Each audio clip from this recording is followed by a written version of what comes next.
When I was 26, I started working at a small insurance office in a quiet part of Pennsylvania.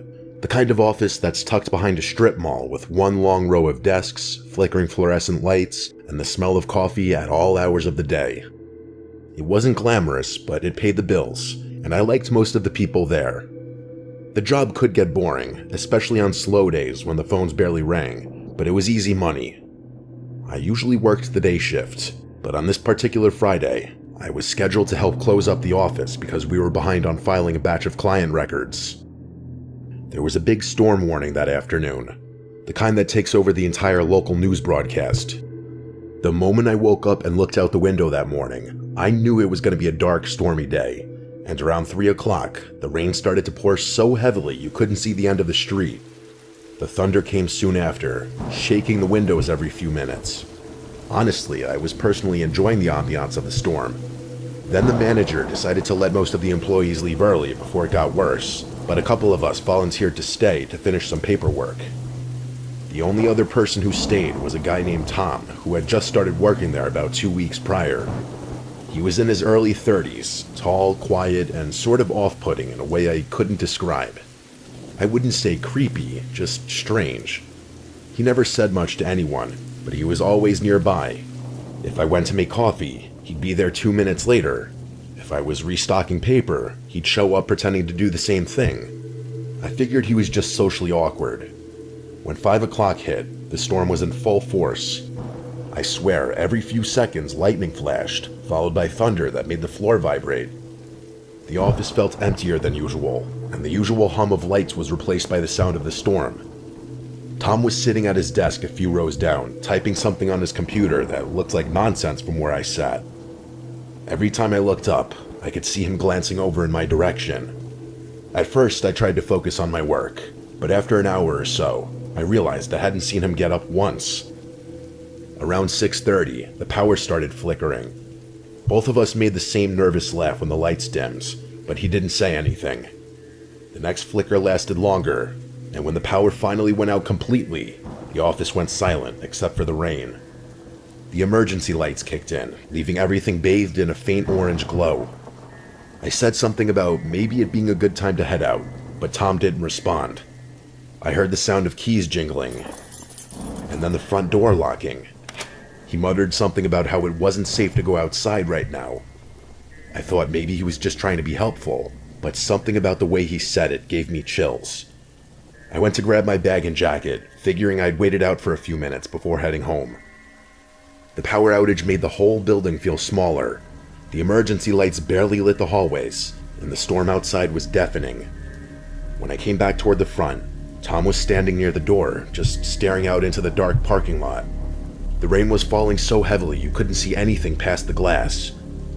I told him I was going to make a quick call to my boyfriend to let him know I'd be home soon. He didn't say anything again. He stood there staring out the window.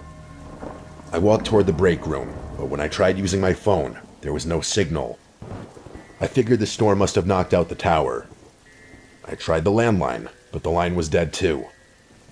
I turned around to go back to the main office, and nearly jumped when I saw Tom standing in the doorway. I hadn't even heard him walk up.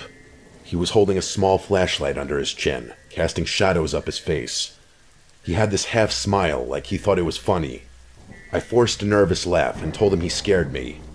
I then asked him again about unlocking the door so I could leave, but he said something about it not being safe yet, and how it was better to wait until the worst of the storm passed. I said fine, but inside I was starting to feel nervous. He kept watching me. I decided to move to my cubicle to pack up my stuff, pretending to be calm. I wanted to wait for a lull in the storm and then get out. When I looked up again a few minutes later, Tom was gone. I figured maybe he went to the restroom. I took the chance to head to the back door instead of the front one. I knew that one led to a small parking lot behind the building where my car was. When I reached it, I realized the handle wouldn't move.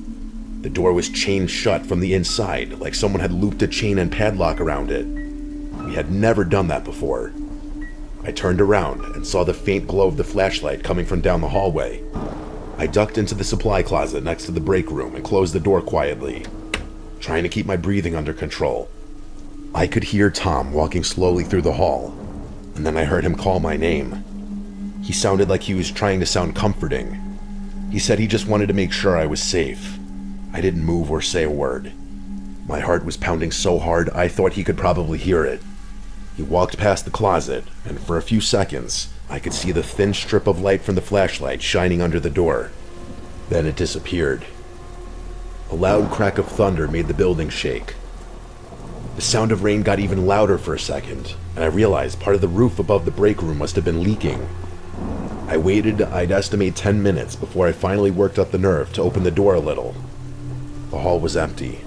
The flashlight beam was gone. I stepped out carefully and made my way toward the front again. When I turned the corner, I froze. The front glass door had been shattered completely. Rain was blowing inside across the floor, soaking the carpet. Tom was nowhere in sight. I hesitated, wondering if he had gone outside, but then I realized this was my only chance. I ran out the door into the pouring rain and sprinted for my car. I didn't even care that I was getting drenched. My hands were shaking so badly I could barely get the key in the ignition. I sped out of the parking lot without looking back once. When I finally got home, I locked every door and sat in my living room shaking, watching the rain pour against my windows. I didn't sleep that night. The next morning, I called the office and told my manager what had happened. He didn't believe me at first, until he got there himself and saw the broken glass. He called the police, who showed up and took a statement from me when I was at the office. They said they'd look into it, but it sounded like Tom had just taken off.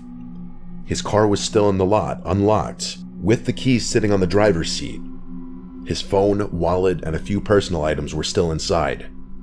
The security cameras had been turned off manually before the power outage, which meant he must have done it earlier in the night. Nobody ever saw him again. A few of my coworkers said maybe he had some kind of breakdown, but I couldn't stop wondering if he'd been planning something worse. I quit the job a month later. Even though nothing ever happened after that, I couldn't work in a small, enclosed place like that where I had experienced such a traumatic incident. It just wasn't healthy.